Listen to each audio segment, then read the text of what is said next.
"So children, why are you throwing pebbles at me?" There was no answer for one long moment. Then someone called from far back in the crowd, "Silliman Nuwakdish." Yes, it's because we love you," the others chorused. I laughed, struck dumb. But of course it was true. They loved me. They wanted to get to know me. There were so many of them and only one of me, and I was acting shy. Any method would do to get a response. "Do you speak Amharic?" asked a girl, maybe a third grader, at my elbow. "Tadias," I said. Literally, it means therefore, but it's an idiom like whatever. We laughed together, a foreigner who knew to say Tadias.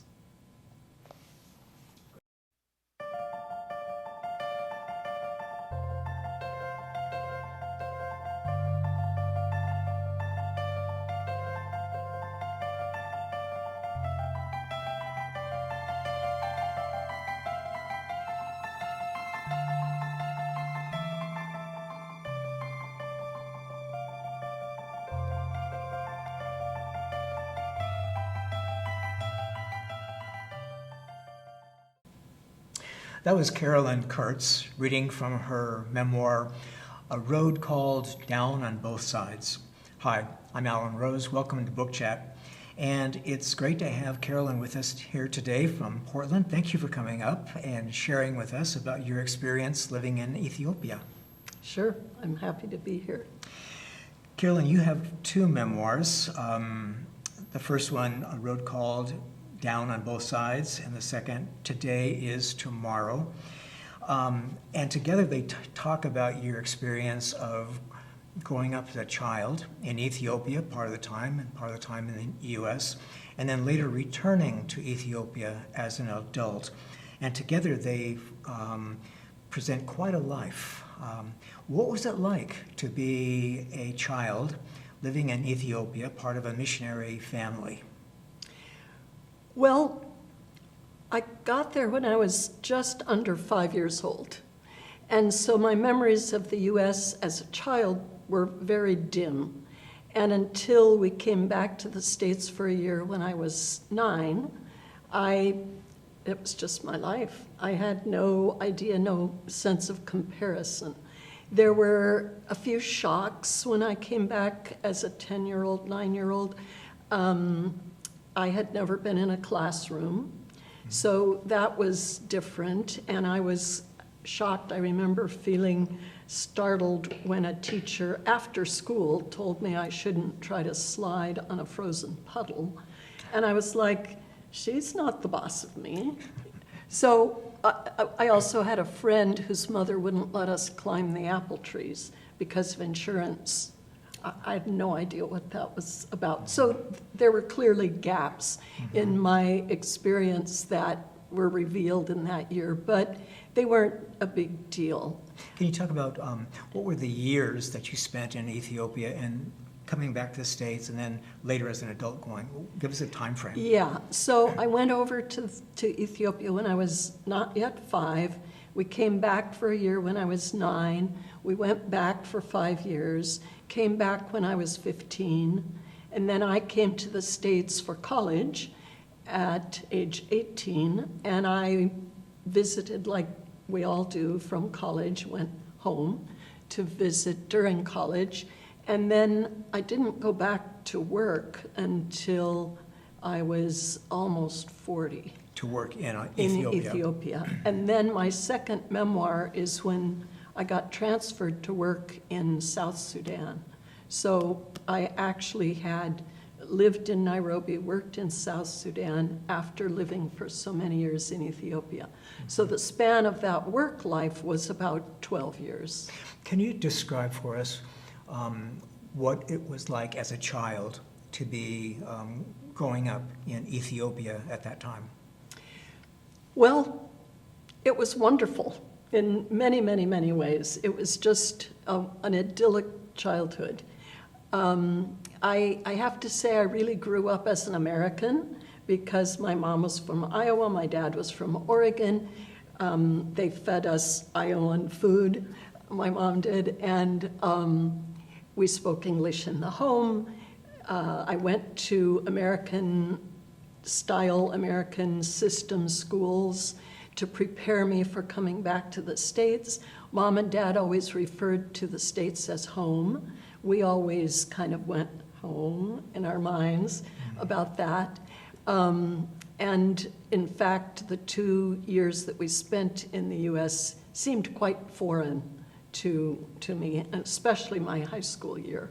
I became aware of how many gaps of culture I had and how many problems I was going to run across trying to make friends and fit into the US.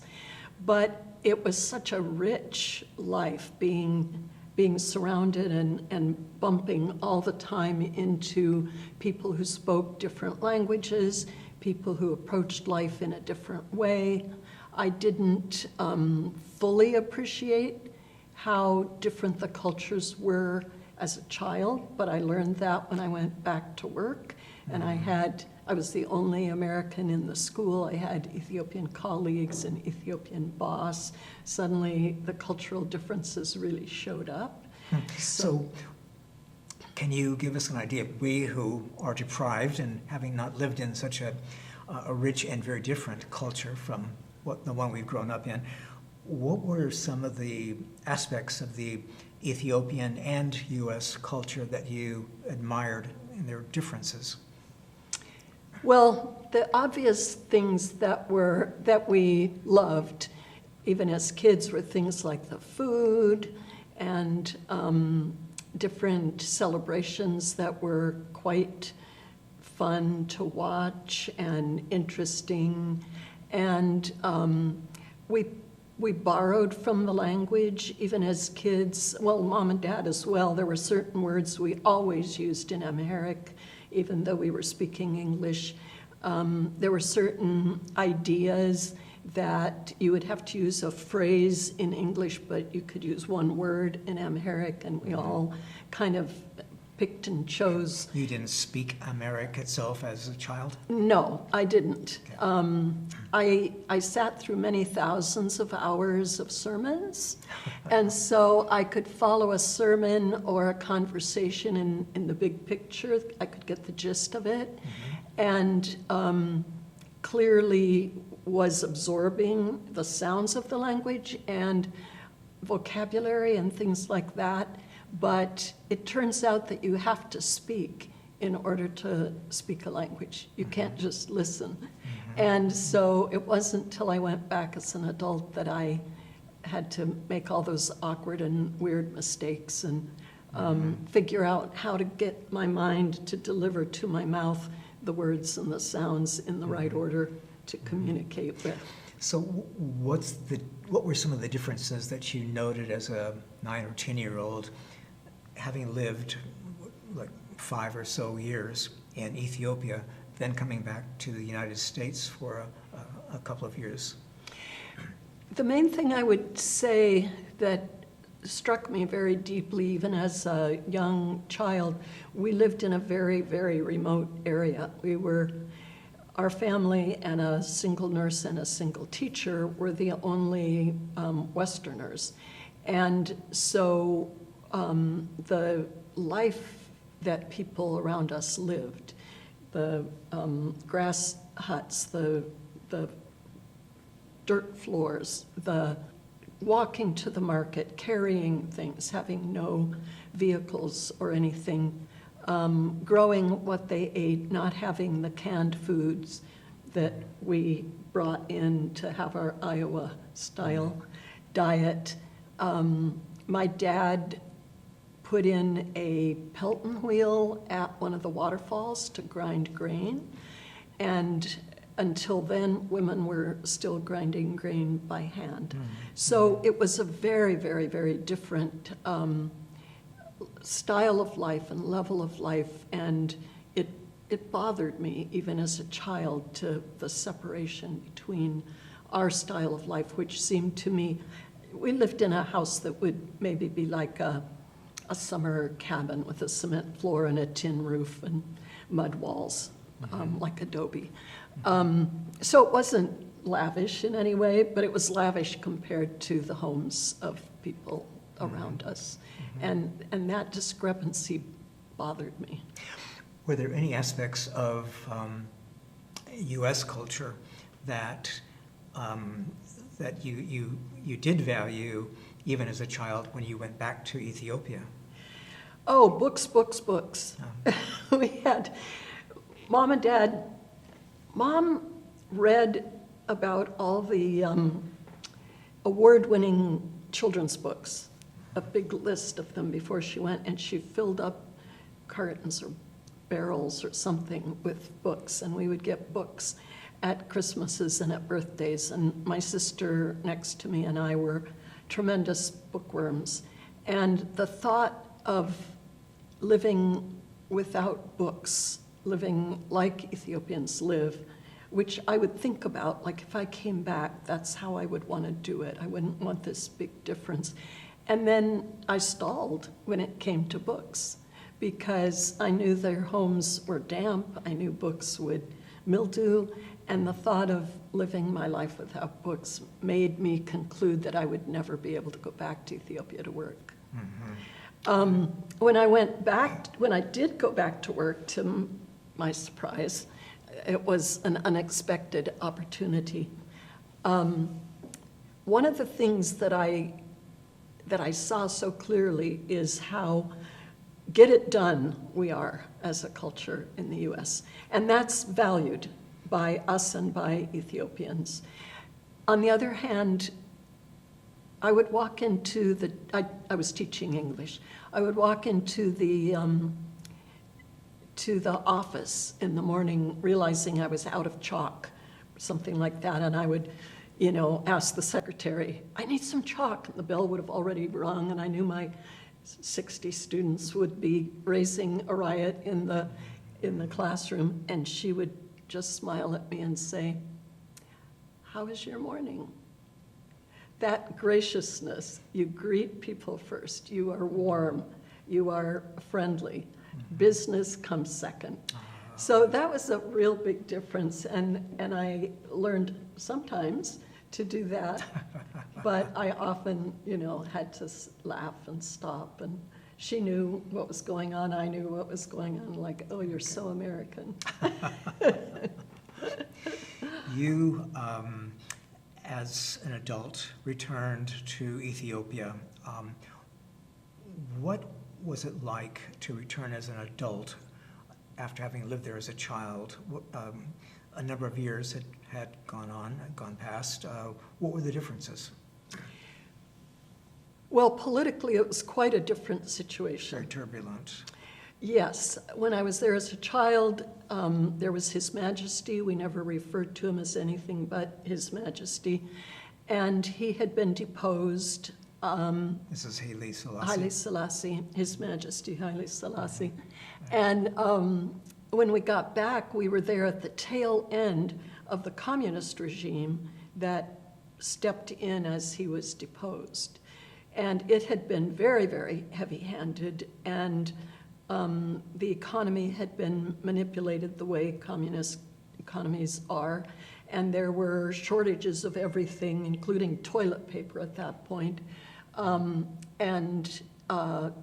regime had started to fall apart, and within a year and a half, it completely fell apart. While you were there? While we were there, and Mengistu fled, and there was a vacuum of power, and the Tigrayan guerrillas came in and took over and became the Tigrayan government, which has recently stepped out of power and fomented difficulties in Ethiopia now.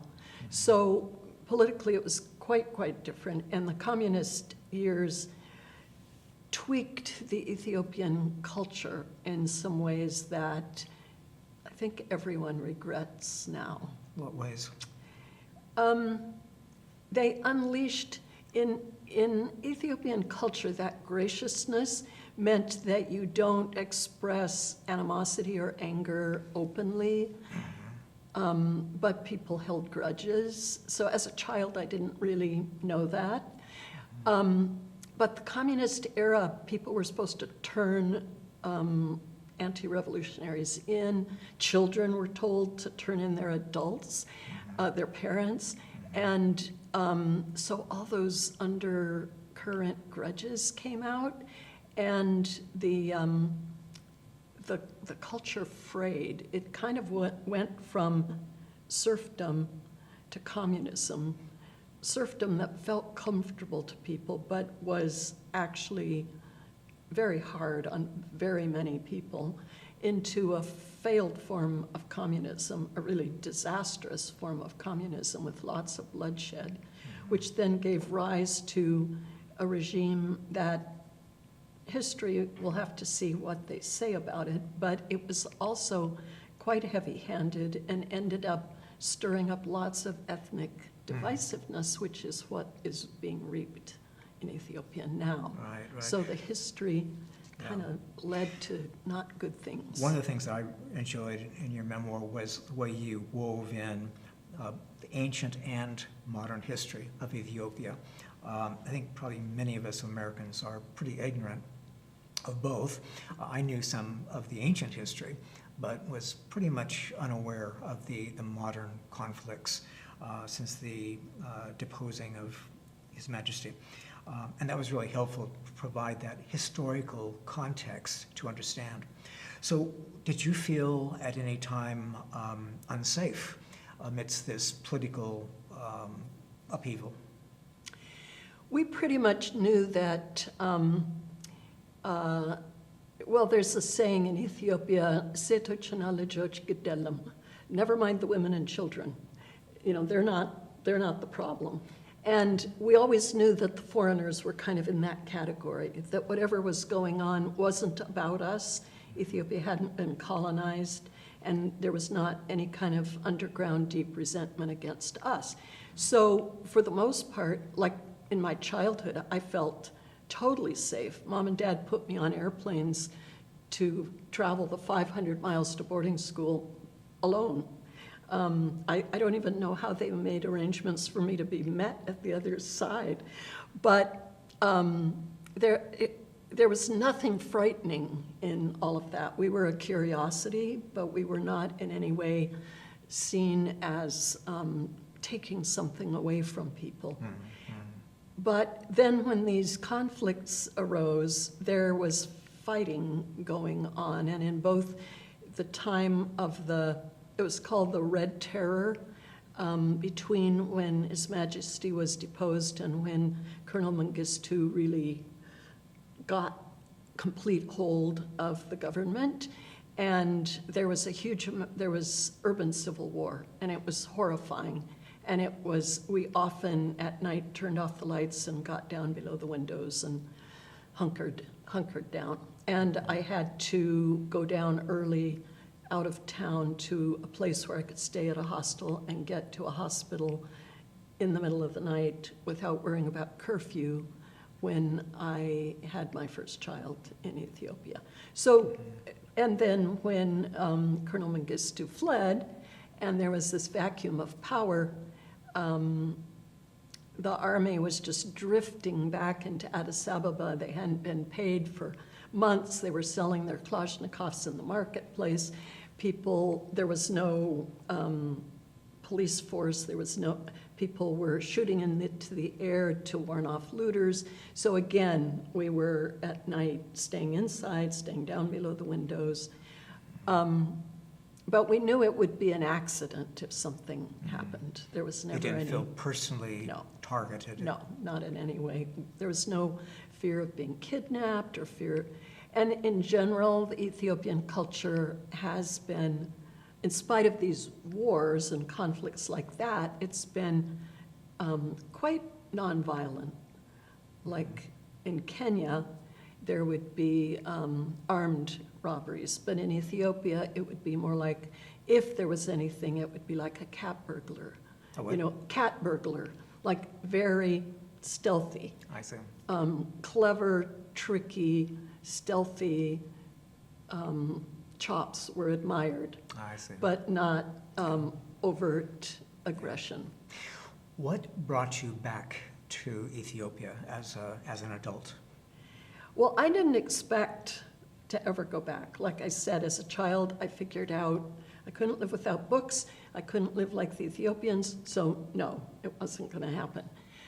My brother went back to teach in the capital city, and I had only been in boarding school in the capital city. We were country people. And when he was going to leave the teaching, they asked him, do you know anybody who might be interested? And he said, check with my sister. So we got a phone call out of the clear blue sky.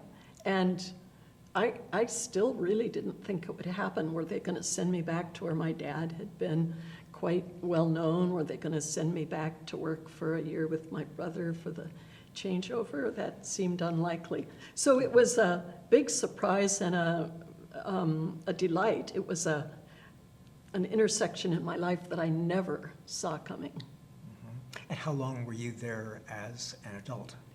6 years teaching in this girls' school that actually the Presbyterians started in the 1920s. And then 4 years in Nairobi in South Sudan. So. And your family went with you Yes. on this. So what was that like, having been raised in Ethiopia Yes. as a child, to be raising children in Ethiopia? Yeah, well, we all swear we're not going to do to our children what our parents did to us, right?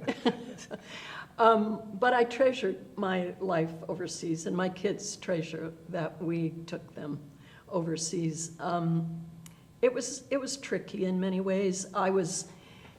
We lived, when I was a child, we lived like a mile out of town, and little girls were put to work very quickly, so I didn't have girlhood Ethiopian friends.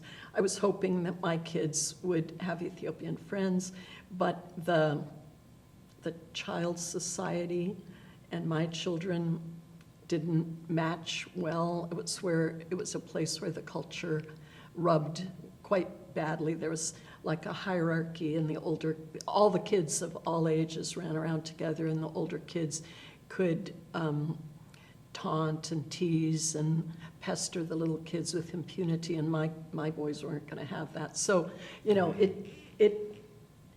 had its difficulties that I didn't foresee. What were the ages of your children when you were there as an adult? My youngest was 3, and my middle was 8, 7 or 8. Okay. And my oldest was in middle school, so I had spread out family. And I ended up sending my oldest to Kenya for boarding school, which I swore I would never do. Actually, I liked boarding school. So even though, I cried whenever she left, I felt like, well, there's a certain justice in this, because I could tell my mom was hurt that we were as happy to go back to school as we were. So these things come around. It sounded like boarding school was a sort of positive influence for you in terms of friendships and your social maturity and such like that. And books. And there was books. a library, a whole wall of books. To me, it just looked gigantic. I'm sure it was, just 2 or 3 shelves worth. But yes, I think by the time I was that age, I was ready to have friends who were not just my sisters, and I also was ready not to be put in charge of my sisters. That was a big deal in our family. I'm the oldest, and so they thought I was the bossy big sister who they hated to be bossed around by. My mom thought I was useful as a babysitter. I was kind of caught in the middle. There's another stage now in your life with Ethiopia after teaching. Would you like to talk about that and the sense of mission that you had as an adult and working with the people there? Yeah, this is another just pleasant surprise, something that I didn't plan. Like if I had set out to plan my life, these things would probably not even have occurred to me. But after my husband died in 2013, I went back to Maji. I had been going back and forth, helping connect Presbyterian congregations here with sister churches over there for a number of years. And back in Maji, they came to me with a problem that there's still no electricity. It's off the grid, it's way remote beyond where the wires reach, and women were giving birth in the dark, something I had never even thought about. If there's no electricity. So they gave me a tour of the clinic, and the sweet young nurse described how if it's a night birth and both she and the midwife are needed for the birth, they hold their cell phones on flashlight in their mouths in order to have their hands free. And because it's just a small beam of light, if there's trouble with the child and the mother, they had to make a choice who they attended to. And it just shocked me at what the implications are. The elders of the village asked me, can you bring a solar light for the birthing room? And so I did that, and it sank into me that maybe some of these things were things that I could do with the donor base that I had developed. So I started my own nonprofit, and we're taking solar home lighting kits, 3 lights, a battery, a panel, a battery, 3 lights, and phone charging to the Maji area for individuals. They finished a new hospital without a plan for power, and I raised the money to put a massive, I mean, it looks like acres of solar panels on the hospital roof to give the hospital power. And now we're addressing some very desperate communities where the women have to hike steep mountainsides up to contaminated springs for water. That's their only option. And we hope to protect the springs, protect the water from cattle, and bring it down by gravity down to the communities. So I've been able, it's a small nonprofit. It operates, during COVID, it operated by Skype to phone. My manager there used to be the district administrator, so he has all kinds of community cred. He is effective. He's just wonderful. Every time I get off the phone with him, I'm smiling. He's become a wonderful friend and completely competent. So I think of things that we might address. I receive requests from them. I make suggestions, I ask questions, I raise money, and the Ethiopian staff know what to do and how to do it. What's the name of your nonprofit? Maji Development Coalition. Okay. Maji Development Coalition, and it's developmaji.org, and I have an author website, CarolynKurtzAuthor.com, and they're linked together, so either one of those will take you to the other. Great. Your family was Presbyterian. Your father was a Presbyterian missionary. Was that a problem as you did your work or working with women and their needs in that society? Yeah, I've done a lot of thinking about the role of women in Ethiopia. They definitely were they definitely did not have political power, financial power. They were not educated. There were only 2 girls in the mission school in Maji, which was the only school in the area. They were not the nurses, they were not the teachers. That was all men. They were at home. Young girls didn't go to school. They just learned they learned the women's role. They carried the babies around from a very young age, 4 or 5 years old, carried the babies, took care of them all day.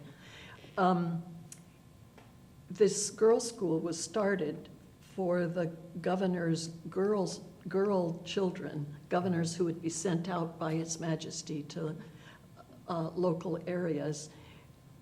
There are many, many, many proverbs about how women are underclass and should be underclass citizens in Ethiopian culture, and women are still in a lower status. There didn't used to be a covering of women in the Muslim culture until after the some of these more recent political upheavals, and the more radical Muslim imams came in and said to the Ethiopian Muslims, who many of them were kind of cultural Muslims, this is not right, this is not what the Quran teaches. And so now in Ethiopia you do see a lot of the hijab and the covering of women. I never saw that as a child.